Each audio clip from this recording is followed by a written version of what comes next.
The only reason we can notice is because we have different clothes on. So. That's fine. All right, so we're going to resume our public meeting for Sounds the like the water, Matrix.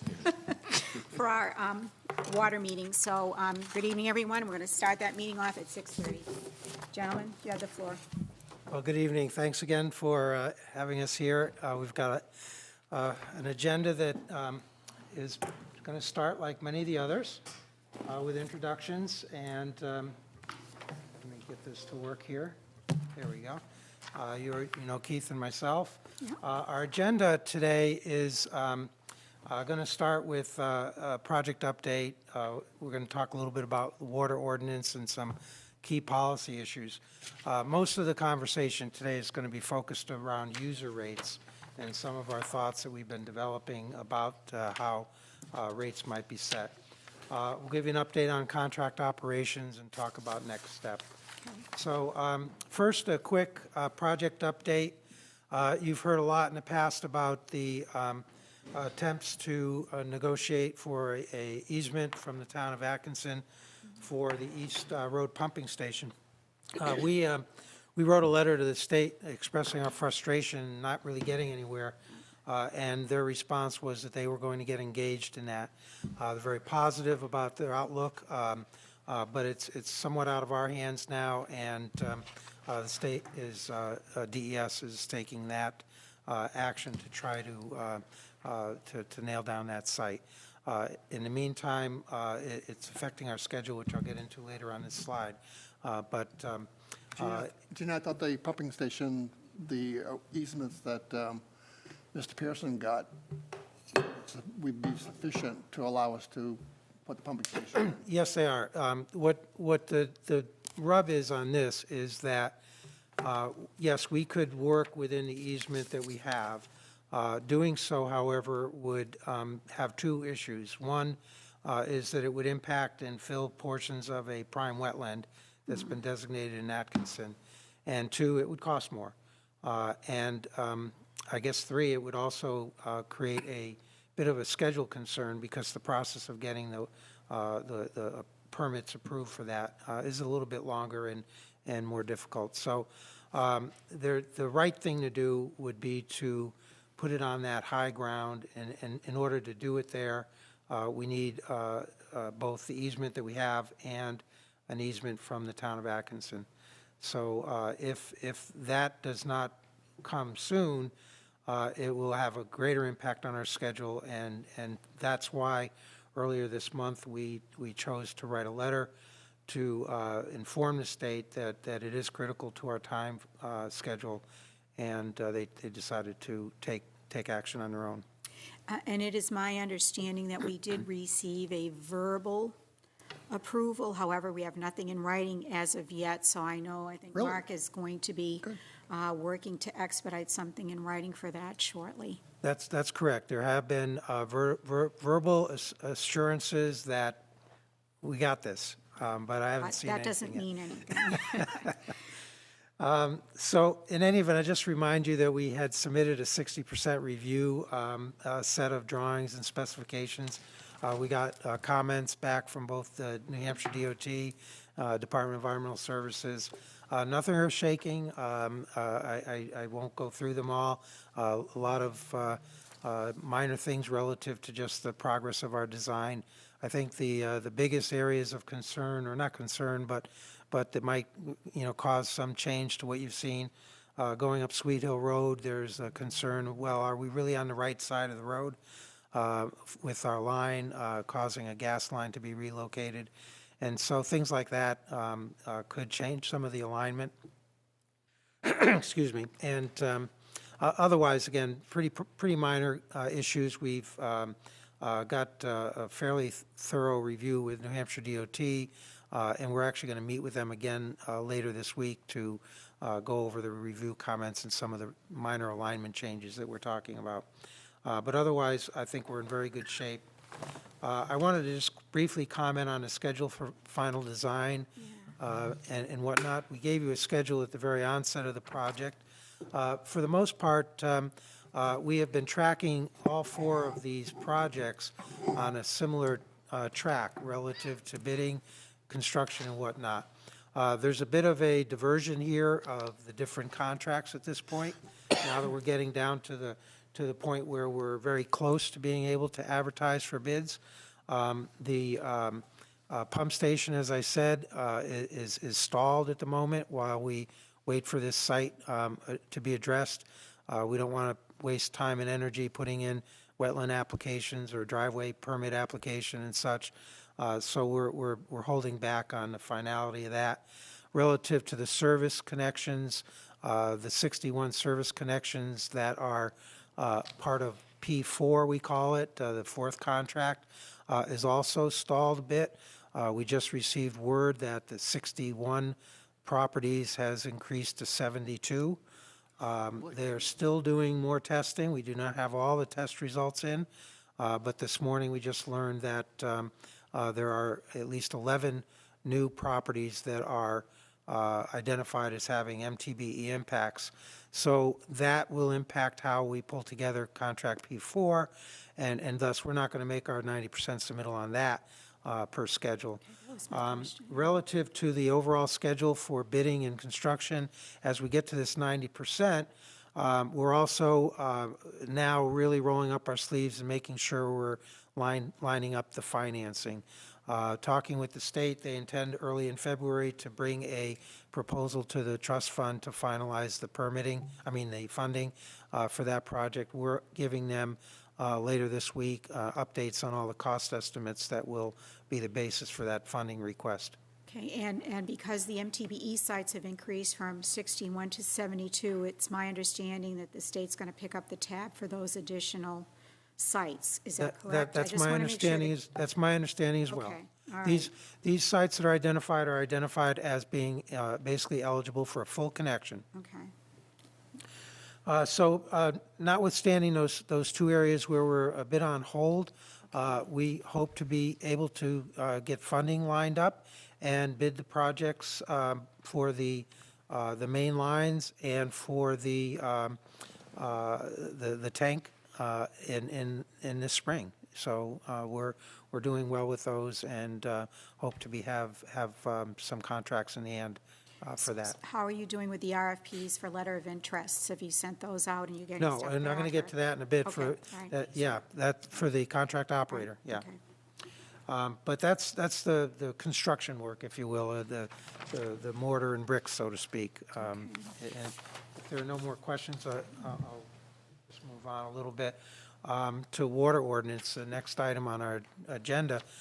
Here, I just wanted to, again, maybe touch on in a little more depth some of the policy issues. Some of these are going to be very important to keep in the back of your mind as you think about some of the rate discussions that we will have a little bit later that Keith will be managing. But I want to touch on MSDC charges, applications of service, and service area expansions, and some of the policies related to these. A quick refresher on the MSDC charge. This is the Merrimack Service Area Development Charge that basically provides the capacity, the water that you will have in your system. This goes to charges that Manchester Waterworks has guaranteed to the regional communities that have signed that regional agreement a while back that will bring you water to the town. The current rate for purchasing water capacity, this isn't, and not to confuse, this is not purchasing the water itself, this is the capacity. It's a one-time fee. And that currently in 2020 is $3.79 per gallon. It increases by contract 3% a year by rule in Manchester Waterworks. So next year it'll be $3.90 and so on. Now, the initial 100,000 gallon capacity has already been purchased for you or by you and reimbursed by the state. And so you have 100,000 gallons of capacity now. Phase one gives you the right in your contract to buy additional capacity up to a total of 250,000 gallons. So this capacity right to purchase expires in May 1st of 2022. And at that point, the capacity that Manchester Waterworks may have is up for grabs by anyone else. But this is reserved for you, for the town of Plaistow. And so just to give you an idea what that means in terms of dollars and cents, if you were to purchase the remaining Phase 1 capacity of 150,000 gallons at, say, you did it in 2020, this year, it would be a $568,500 bill that would bring the capacity under your control. Now, Phase 2 comes into agreement after that period, and Phase 2 allows you the rights to purchase an additional 320,000 gallons of capacity. And depending on when you buy it, I mean, you could put in any number here, but if you were to purchase it in 2022, the numbers here, it's in the range of $1.3 million. So again, keep these in mind because the capacity is the starting point of having the water to be able to sell to your customers. And it's obviously to our financial advantage to purchase these a little bit ahead of time, as well as to ensure that we're first in line to receive this water, as opposed to giving other people the option to purchase it ahead of us, right? Exactly. Okay, These dates, once these dates come, in the case of Phase 2, it's May 2025. Once those dates come, after that, it's anybody could purchase it. So a neighboring community could. It may still be available for you, but it's not guaranteed. For these two steps, do we have to purchase the entire amount? No, We don't. no. So You only can- what we needed. You can purchase what you want. And that can vary. You can do it in increments. You could buy some, early in the year, late in the year, the following year. Just keep in mind these brackets of when it becomes available and when it no longer is an option. So this may be a Greg question or a Eugene question, I don't know, but what sourcing can we use to fund this type of money? Can we use the enterprise fund that we currently have, or can we use some of our grants to pay for this, or is that not allowed? It's not likely that you would be able to receive another grant, but I do think that the two ways that I could envision it is one is some kind of rolling system whereby you are selling capacity and reserving some. Keep in mind, we'll talk more about the 100,000 gallons that you have, but you have 100,000 gallons now. As you sell that, you'll have new revenue. You can purchase it that way. Another alternative would be to issue a bond and borrow for it and have it in your pocket then, which is what many communities do. And that would be obviously reimbursed by the water users. As you not the sell it, taxpayers. as you sell capacity to new users, Right. you would Offset the recoup bond. Okay. that money. All right, just want to make sure everybody's clear, me included, but the people that are listening out there as well. All right, thank you. Right. So one other thing, it's a minor thing. I don't think it'd be anywhere near an issue, but I just wanted to remind you also that in the regional agreement, there is a requirement that by June 1st, Yeah. 2025, you are consuming Yeah. 40,000 gallons or more per day. So some of the policy questions I just want to invite you to think about. I'm not looking for any direction or decisions on these, but relative to the MSDC charge, what do you do with this first 100,000 gallons of capacity? Keep in mind that it is reserved for the MTBE impacted properties. I'll tell you a little bit more about what those values are looking like now, but there will likely be some leftover capacity, significant amounts. Additional testing is bringing that number 61 up. Where it's going to stop, I don't know. They're not done yet. I can tell you that, but I don't know where it's going to end up in terms of those MTBE properties for which the 100,000 gallons was Is set the aside. state doing this testing? Yes, Okay. yes. I thought I heard in previous meetings that the state was not doing testing, or was not paying for testing. Well, to be clear, the state has chosen to, or agreed to test properties that have existing development. In other words, there's a building or a house there, something there. They're not testing vacant properties.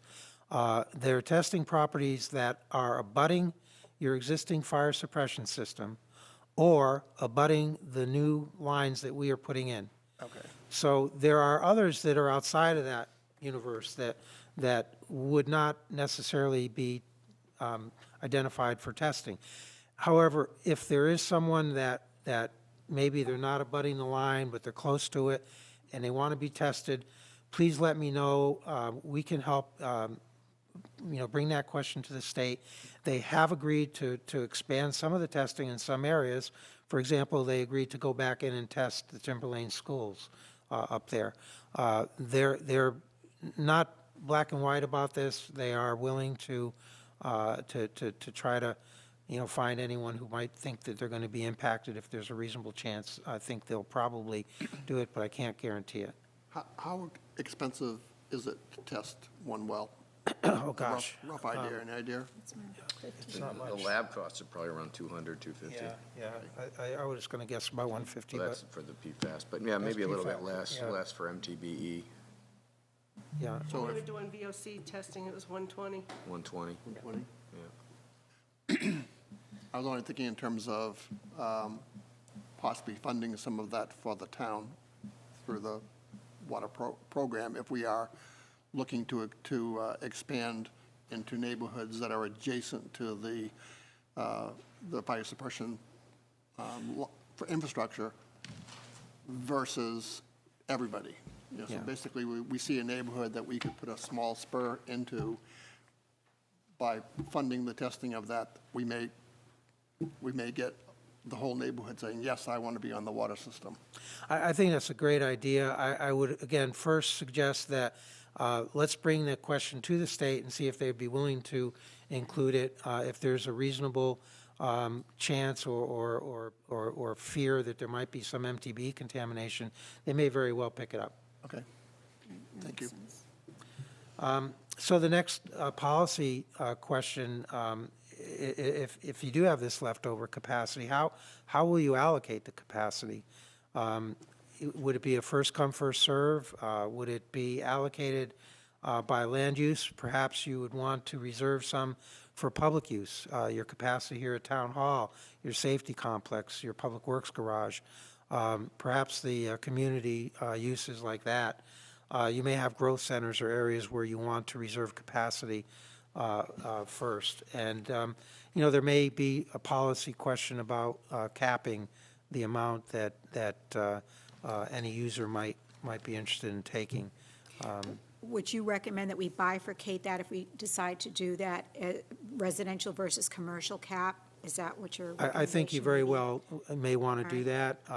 Again, you know your town far better than we do, and I would say that it touches to your long-term planning, your master planning, and issues of that nature.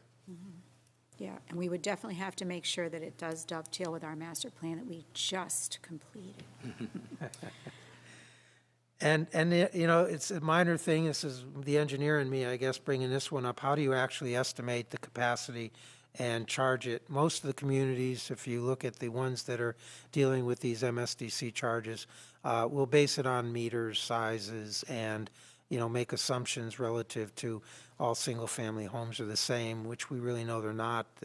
Four-bedroom are different than two-bedroom, but just to have a uniform rate that causes a fee to basically hit the target as close as you can to their actual use. So these are things we'll talk about more later. I want to just plant the seed and mention it. And getting back to the question of the capacity, and why did this not go anywhere? Oops, there it is. Just so you know, this is where we were last week, week before, on the 61. And as I mentioned, it's grown now. We've got, different types of properties, single-family homes. We generally think are going to have a little bit more water use than a residential condo. Commercial, we see big and small out there, some that we would call industrial. One of the 61 is actually an open lot. That shouldn't be in there, but I don't know why it is. 3 have told us they're not interested in hooking up, even if it's free. And we still have yet to be able to visit 12 sites. And making our best estimate of those properties, all of these properties, we're estimating about 26,000 gallons is a flow rate that is very likely to occur with these connections. Do So- you, I'm sorry to interrupt you, Jean. Do you have a drop dead date for when you're going to complete those pending inspections? Well, we're not really setting a drop dead date. This, P4 contract, if you will, is really near the tail end of everything anyway. We are also stalled, not just because we have some we haven't seen and we're just learning about these new 11, but we have an archaeological Phase 1B study that was hindered by the winter. We have not completed that on all of these properties yet, and that's another reason we're going to be, seeing this fourth contract go out near the tail end, which is fine. That's the only time. We can't make these hookups until you have your water here, you have your tank, you have your pump station. So we're fine with this right now. Could you maybe answer the question of why would someone that has an MTB impacted property not be interested in hooking up? I think that maybe they're scared of the user rates. They feel they have free water in their backyard now. Why would they want to start paying a monthly bill or a quarterly bill? And I think I think Greg addressed that question at our last meeting, and there really wasn't an answer for it. Yeah. So if It's a they guess. refuse it now, they have to pay for it later? Correct. Yes. Correct. And we made that clear when we, Yep. presented before. This is not something that you pass up and hope to catch up with later. One other comment, we've just seen the number go from 61 to 71. That's what, a 15% increase? So if we were to just, guesstimate 15% more on that, we're approaching 30,000 gallons of capacity. And now, thinking back to that 100,000 that you have purchased or through the state dollars, you may have in the range of 50 to 70,000 gallons, as a cushion, if you will, to deal with capacity. So, food for thought. Service area expansions, we've not got a lot of detail to talk about here today. I just want to remind you that we are looking at, some of these neighborhoods that have expressed interest. We've also heard from Pennachuck an interest in selling 3 of their systems here in Plaistow, and we will have more of that later. But, whether it comes to expanding it by hooking up to an existing system or not, how we go about doing that is something that the seed I want to plant with you now is that the policy issues relate to the condition of those systems. Do they meet current standards? What do you, how do you benefit from the idea that you've got a group of say 30 or so all at once? Do you incentivize that? That's really good for business to get bigger customers like that. So these things are going to be around the corner. They're not here today to talk in detail about, but I just want to give you a heads up.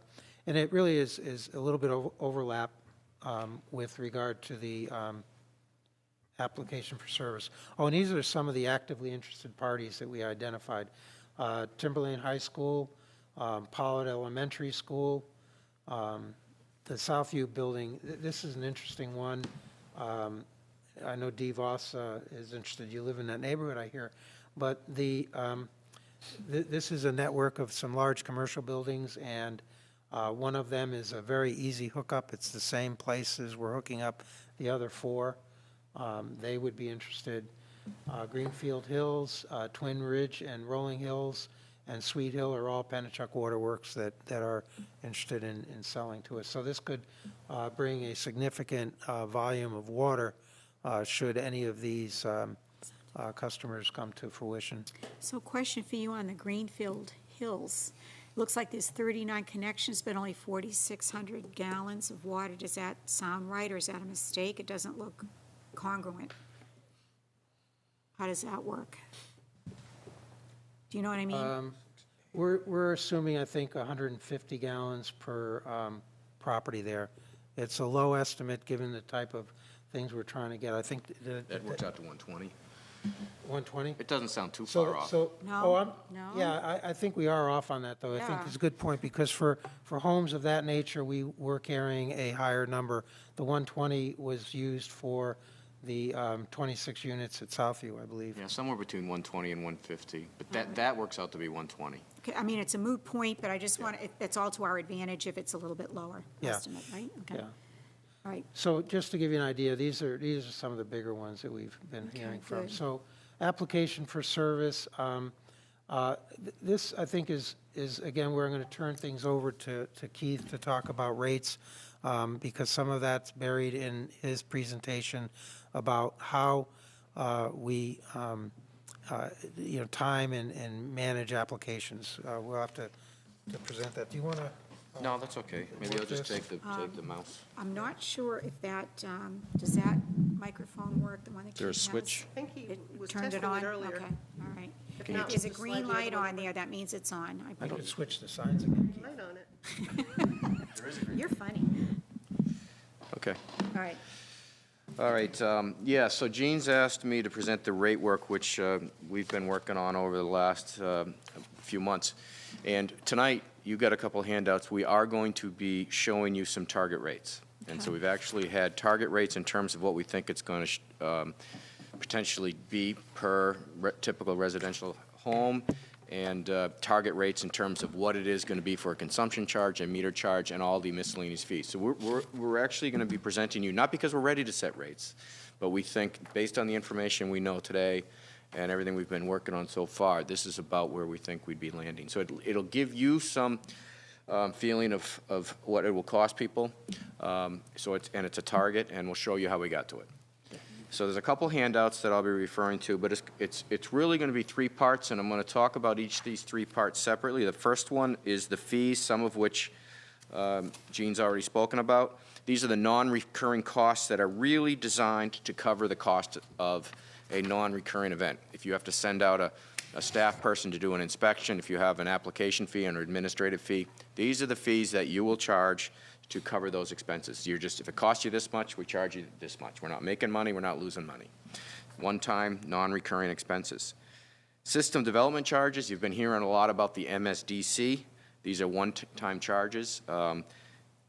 Merrimack Waterworks looks at it. If you want to buy into our system and have the rights to the capacity, you have to pay for it. And it's really based on equity. They paid for it, you got to buy in. We are going to be talking to you about the same thing in Plaistow. There are existing assets in Plaistow for the fire suppression system, so we are going to be talking about setting an SDC for those assets. And it's to equalize equity, to give people the rights to connect and have the access to the infrastructure that's already been paid for.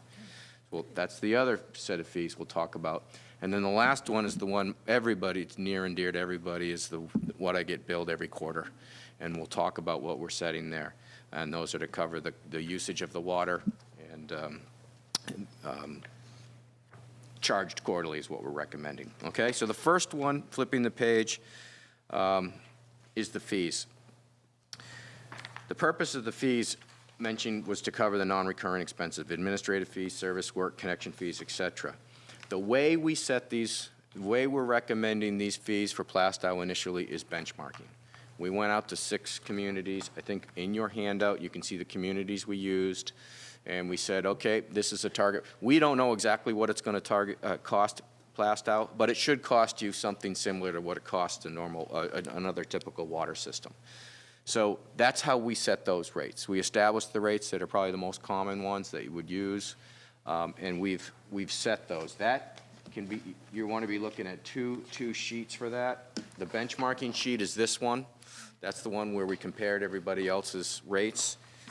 And the actual proposed set is on this sheet. This is an important sheet right here. You've got this one.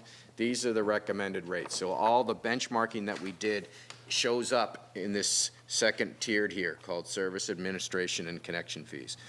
How much it's going to cost to turn water on and off for non-payment, for example. We've got to send somebody out there to turn a valve. That's a service fee. Reading of a meter for a final reading if your house is being sold, for example, or you're going away for the winter. backflow testing, materials and parts, and so on. So I won't read those. You're welcome to study them, but those are just typical fees that we establish based on benchmarking, okay? The second set of fees that we talked a lot about is the system development charges. On the second page of this rate sheet are the SDCs, okay? Gene's already talked about the first one, and that is the Merrimack System Development Charge, or the Source Development Charge. That's just a pass-through. If we buy more capacity and somebody buys in, we charge them for it, okay? So that right now is set, but it's set at $369, as Gene had noted. Okay. We've set it up both ways here so that if you have a 3/4 inch domestic service, it comes in to be about $554 based on what they would normally use. For 1 inch and larger meters, we're proposing that we would sit down, find out what their consumption is, and then just charge based on that. Okay. Now, the second part of the SDC that we're proposing here is the existing Plaistow assets. That's the second column, the middle column. So for a 3/4 inch connection, we've calculated it to be about $1,000. And all we're really doing there is taking the value, our estimated value of the existing assets, and just spreading it out on a per gallon basis based on the capacity of the system. It's not a difficult calculation. And if you do that, it comes out to be about $1,000 for a domestic, or $7 per gallon. We also portioned out some of the existing assets to the fire suppression system. This was built as a fire suppression system initially. The assets have fire capacity in them, the large pipe and hydrants and so forth. So we also have an SDC established for people who are commercial systems, or anybody who would want a fire suppression system. So this was our first cut on what that would be. We allocated it and separated it by square footage size, which I think somewhat correlates currently with how you charge how you charge the fire suppression system annually, okay?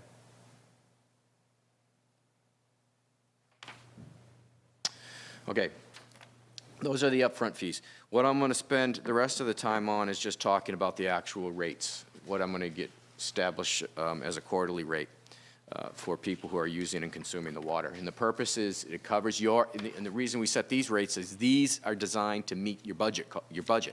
So if you set a budget, these are the rates that are to cover it.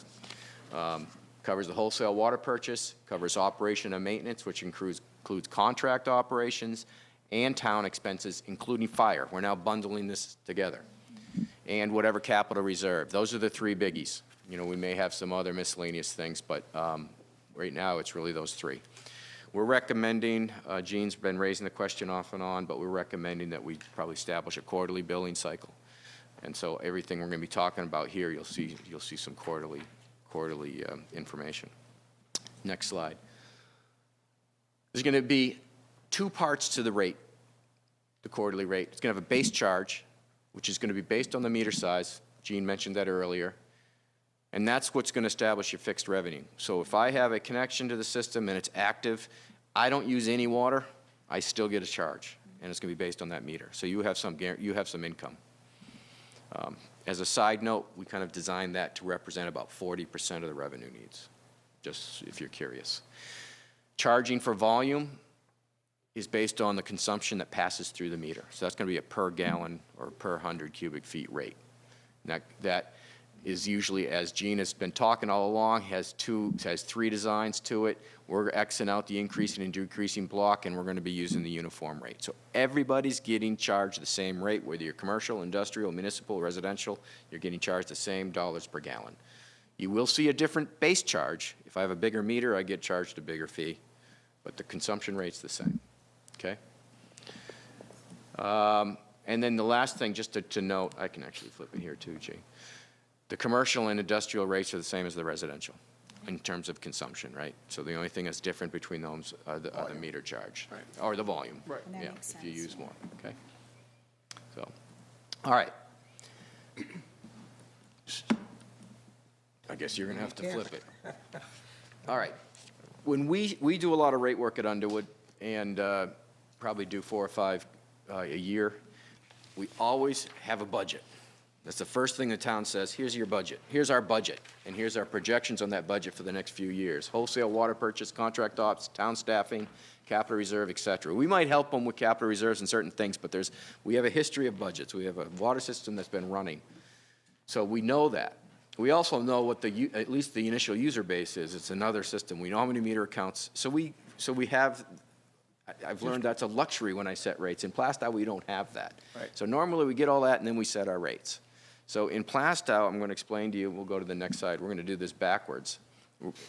Well, actually, I gave you a little graphic here. We do know the wholesale water purchase. We just don't know what contract ops, town staffing, and capital reserve contributions are, okay? And then we also don't know on number of consumptions and number of connections consumption anticipated, although Gene and the guys are doing a pretty good job knowing where we think we're going to be. So what we did is we started with a target rate, okay, and I'm going to show you that. But for Plaistow, we're going to set a target rate, and then we're going to subtract our known costs. The only known cost we have now is if we buy 20,000 gallons of water from, that's the cost. Right. What we don't know is the operation. So when we set a target rate, we actually can establish a revenue for any consumption. Then we subtract the known costs, and then from the balance is it realistic to run our operations. That's how we did this. Okay, so we kind of just reversed the process in setting these rates. So go ahead. We targeted $630 a year for a typical residential user as a target rate, and I'll show you a little bit why later. That represents, I will tell you, kind of a midpoint of what 6 or 7 communities we looked at. There's three communities that were higher, 3 communities that were lower. We kind of dropped you in the middle. Above state average, actually, it's below Hawk. Thought maybe you'd like that, but that's where we started, okay? And then we determined the revenue at wholesale purchases of 20, 40, 60, and 80,000 gallons a day. Then we could subtract the wholesale costs, and we knew what you had available for operations to cover any contract operations and town and capital reserves, okay? So what it looks like. So at that target rate, the yellow line on the top is what we would receive for revenues. So at 20,000 gallons, which is shown on the bottom on the left-hand side, to 80,000 gallons, which is shown on the right-hand side on the bottom, that yellow line says at 20,000 gallons at that target rate, we'd get a revenue of about 200,000 at 20 and about just over 400 at 80,000, okay? What we did on this chart is we subtracted the wholesale costs for that water, which is blue, which gave us the red, which is what you had available for contract operations. So between 160 and 280, okay? So we started saying, I'll back up on that slide real quick, but knowing, if you remember, when we were working on this early, we always targeted 40,000. That 40,000 Gene mentioned earlier was not an arbitrary number. It was a number we always targeted as really believing that's the minimum we felt you could really had to sell to make this thing viable. This sort of shows that. When we're down at 20,000, the 160,000 in operations would be pretty tight. We start seeing over 200 and 280, it does make a little bit more sense. So looking at the numbers Gene's been showing and knowing that we need about 40, I think, things are lining up a little bit with this target rate. Okay, we can flip to the next one. What we did here is we looked at some of your neighbors and other systems. The first rate I'll show you is Plaistow. That's the darkest, boldest line, green. And that rate sheet that we're showing you would establish rate charges in this range. If you're using 2,000 gallons a month on the left of this chart, your rate, you would be charged about these are all residential, by the way, it's typical residential. $400. If you used 8,000 gallons a month, you'd be up well over $800, well over $900. That would be ridiculous for a resident. Yeah, ridiculous. What I showed here in the shade is probably where most residentials would fall. In fact, I think most residentials would probably fall between 4 and 5. The state uses 6,000? 6,000 kind of as a state average, which is typically on the high side of averages, but what we see is most communities are Am I reading that correctly, that we're talking about in the vicinity of $600 a year for what, the consumption? Consumption and meter charge. Oh, so all charges? Yes, not the non-recurring charges, but your quarterly charges, including the base meter charge and consumption. Okay, okay. 600 and 630 is, I think is what we said. Yeah, so that includes that quarterly, both parts of the quarterly charge. So you guys kind of put us right in the middle of a sweet spot there, huh? That was by design. So, I mean, it is, I think we're saying is, we don't know what it's going to cost to operate your system. We do know that the operations budgets that are produced based on this target rate and the consumptions seem reasonable. So it gave us a place to start. Okay. We're not asking you to set rates today or tomorrow, but at least we now have something to react to. And as consumption numbers get known, and Gene's going to talk a little bit later about how important it is to get the contract operator on board, as things get known, we can do some fine tuning. When we get to the point when things are in place to set rates, we do know that, if we have to set them, we can, and we can adjust them down later. If we have to, we can adjust them up, but you do have to start somewhere. But that's where things are landing here. Okay? And that's what it looks like.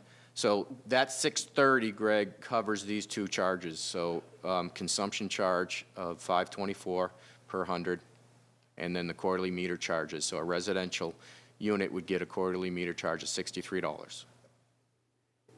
That's what made up that 630. If you're commercial, you have a 1.5 inch meter, 2 inch meter, you're getting charged the same consumption rate, but your quarterly fixed charge is up, is higher. Yeah, Yep. that makes sense, yeah. Okay.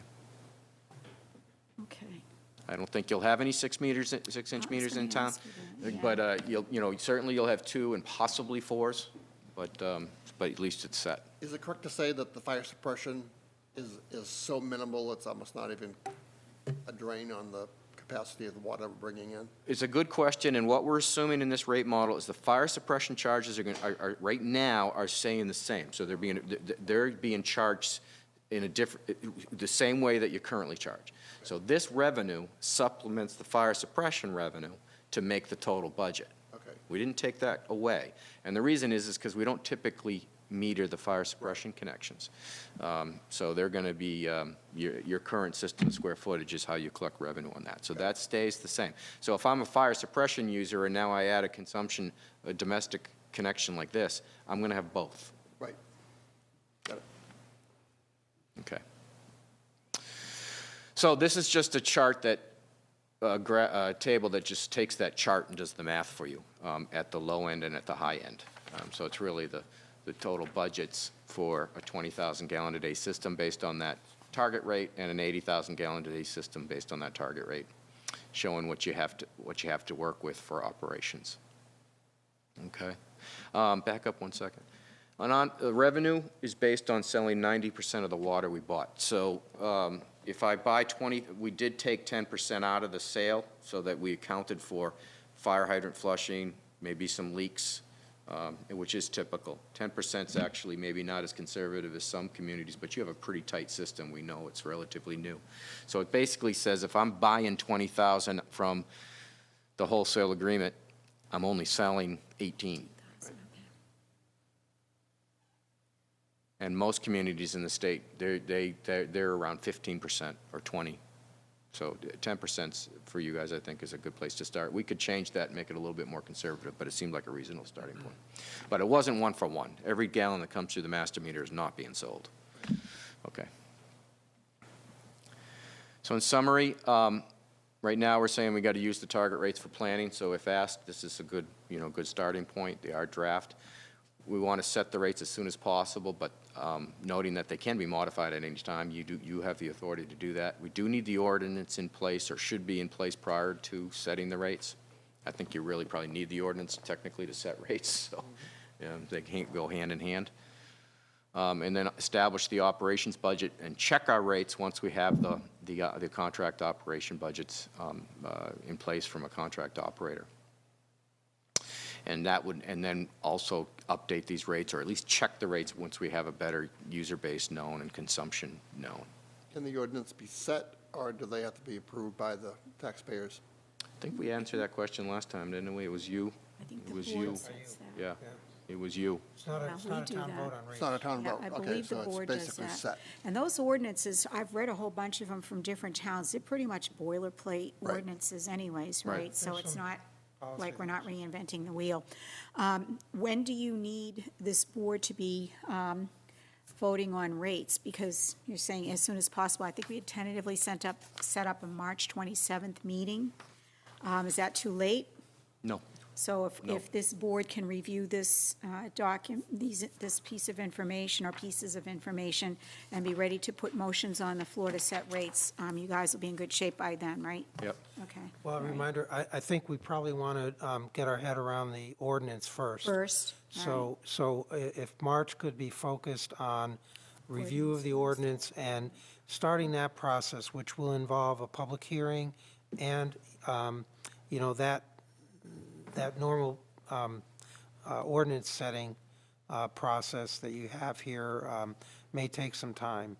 But that should be done first, and then, at the same time, part of that conversation would be, these are the rates we intend to set, and it would come together at the same time, I think. Okay. Are you going to provide an ordinance schedule for us to look at, or should we just take it? We can plot that out a little better. All Again, there's certainly value in having that behind us and having it set. Okay. In fact, I just recently had a request from DES to let them know the schedule of this and your contract ops, which I'll talk to in a little bit.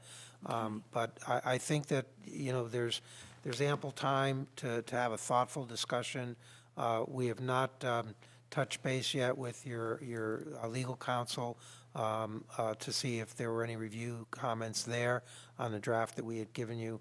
And we can certainly dust that off and start there, though. I think, don't think you're going to come in and pass rates in March at your next meeting with us.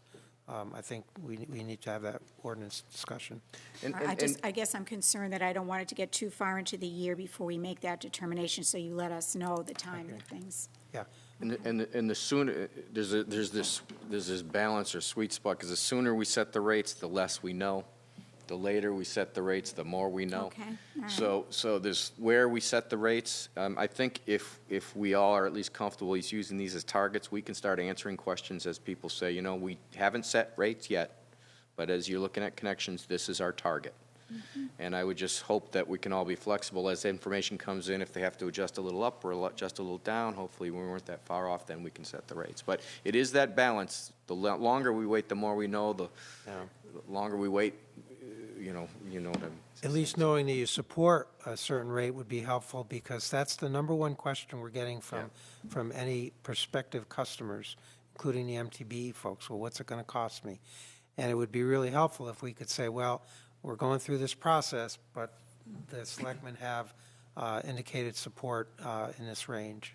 I think it also would be very beneficial if we're showing our target rate where it fits in the region.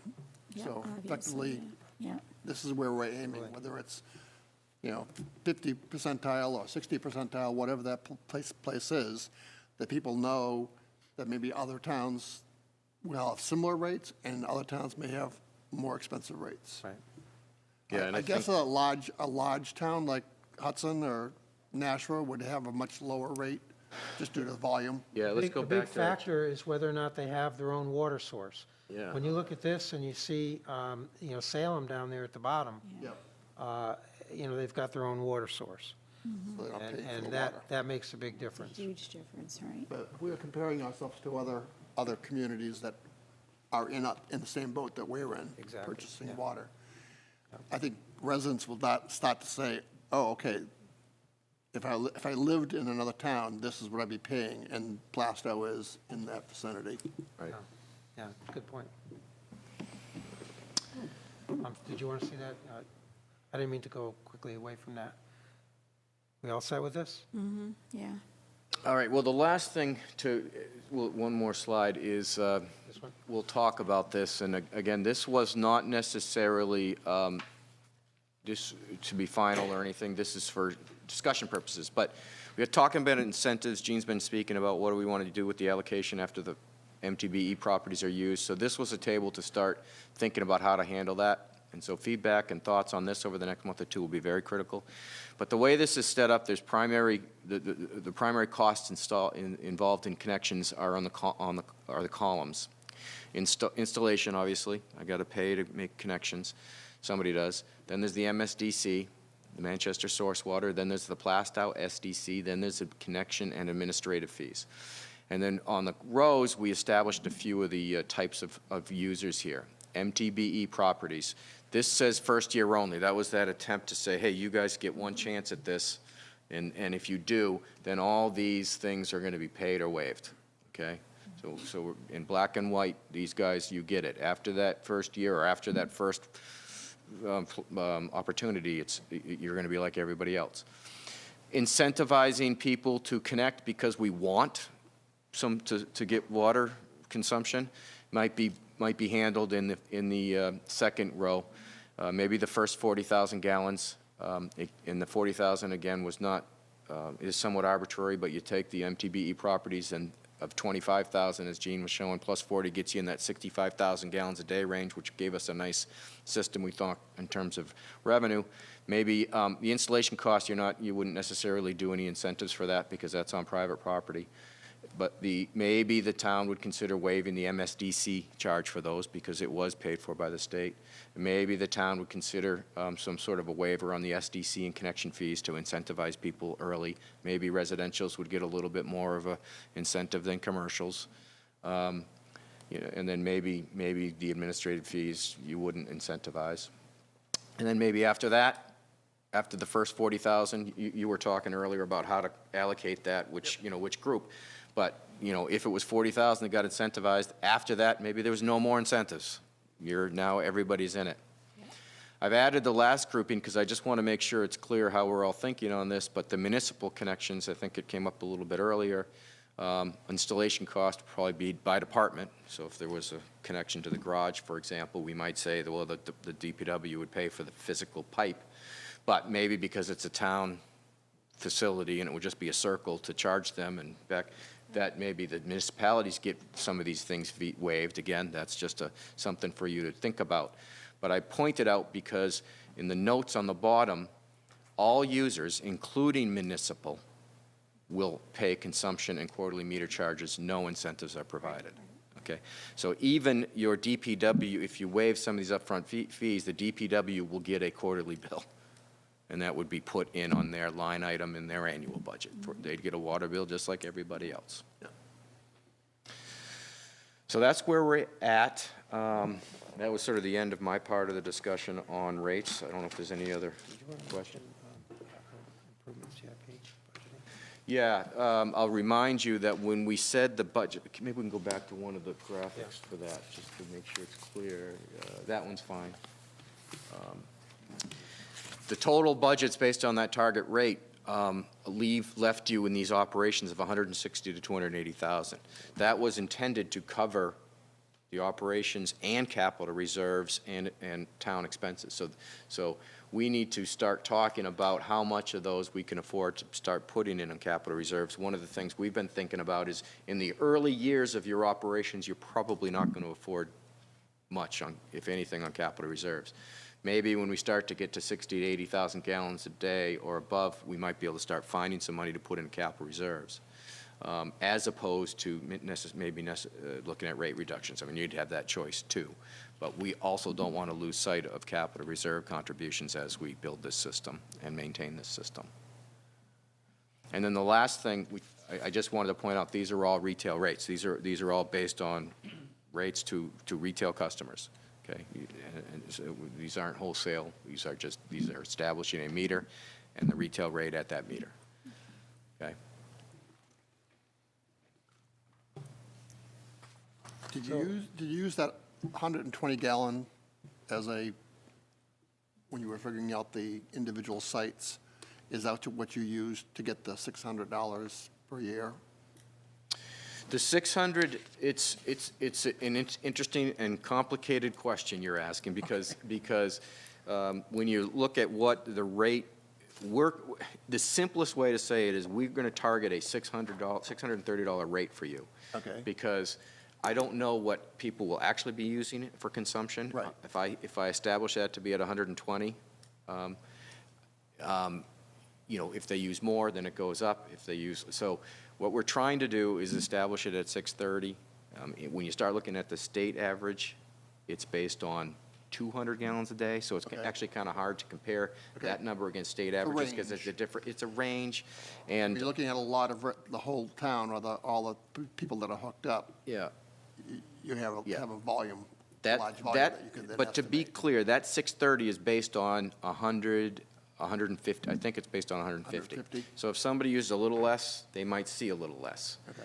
But then again, if we're seeing a little less in their sales, then we aren't collecting the revenue we expected. So our rate may need to pop back up a little bit to cover that. So as I'm trying to say that we're targeting a $630 rate, even if the rate per gallon has to adjust a little bit because they're using less, we might have to charge more. So it's a revenue, consumption balance. Gotta pay the bills. So what I want, our target's 630 for the average user in Plaistow right now. Based on what we know, that's probably the best we can explain it. Okay, thank you. But that's a good question. Did you guys have any questions? Not me. No, okay. And I'm assuming, I shouldn't assume, but is this would we annually review where we're at this point, or do you want to tighten it up a little bit sooner than that and then broaden it out, or how does that work? I mean, I think annually is probably the best you can do. Okay. In some communities, we actually do a annual rate review and then do a kind of a 9-month just check. Okay. But where you're a new system, I think the Yeah. more checking we do, the better, Okay. because we don't want to get to the end of the year and find out we're short. But I think once you're up and running, just to answer the second part of that question, is once you're up and running, most communities would do a rate update every other year. Okay. But rate updates, the rate work we do every other year, but look 5 years ahead. So then we do it every other year and look 5 years ahead, and we do it every other year. So you at least have a 5-year projection, but you check it every other year. And I don't recall if you had mentioned this, but are you prepared tonight to discuss how we would integrate our water operator as far as when process is going to start happening? Because we obviously don't want to hire someone before we need to, and are you prepared to discuss any of that, or is that for another discussion? That's a perfect segue to the last slide, I Oh, think. all right. It's our last major We did agenda not item. collaborate on this ahead of time. Make sure you tell everybody that. Yeah, I did want to talk to you a bit about that. Okay. We have been All right. talking about it for a while now, and frankly, recently, we have started to think about the schedule as something that we want to spread out a little bit rather than doing it right away. I think when we were here last November, we were all anxious to send out letters, and talking internally, what we want to do it the same way we've talked about, where we will send out a letter shortly here, actually, that will set a date for interested parties to send a letter of interest along with qualifications. We would then review those that we feel are qualified and reasonable vendors for this type of system, and working with those 4 or 5, 6, or however many we end up with, we would issue a formal request for proposals that utilizes the skills and talents of those that we feel are qualified and interested to best mesh with things that you can do yourself versus what you'd like a contract operator to do. Mark and I were talking recently about the schedule for this, thinking that given the timing of the project coming into construction this year, and your own schedule here of the board, we want to make sure that we engage the board each step of the way. Step number 1, what are the shortlisted firms? Step number 2, maybe you'd like to be part of the interviews of who we select for the work, and then approving a contract that's finally negotiated. So with a few steps where we would come to the board with very real information about this, we're targeting September would be a good opportunity for for us to bring everything to a close. And backing up from September, we would target dates that basically allowed us to come to you with this information that we want your input on. So end result, September. And we wanted to run that by you. We think that having an operator on early has some benefits relative to better knowledge. For example, we've talked a lot about some of these rates, and the rates, by the way, verbally describe what they mean for these fixed rates in this handout. But many of these things, as Keith said, would be passed through, and those charges will come from your contract operator. Those are things that we will only know when there's a contract written with your contract operator. And so there's a benefit to getting it early. But on the other hand, we don't want to rush it. We want to be thoughtful about it. And there's really not much to do until the end of this year. We might be able to prorate some of the work, and the timing is really perfect because September is when we start our budgeting process, so. Right, Mark mentioned that. That all dovetails, and it makes good sense. So if you're in agreement, that's what we'll target for a final selection and contract approval, really, in September. Great, all right, very good. Great meeting, good meeting. And we've had a bunch along the way, but are there any new ones? Does anybody else have any more questions? Go ahead, Tim. Yeah. Yeah, I guess, sort of. How much money do you typically see would get put into a capital reserve? As I'm thinking, you mentioned it before, early on, there's not much money to put in there. So kind of given the fact that within 5 years, we want to get as many people connected as we can, it seemed like maybe a bond is the better issue, because we get the money up front, can afford to pay for the expansion. If Yeah. we're looking at a 15, 20-year expansion, then, yeah, so the first 5 you save up in the capital reserve. Yeah, and a lot of times when we establish recommended capital reserve budgets, it's sort of based on some sort of a capital improvements plan, which we also don't have.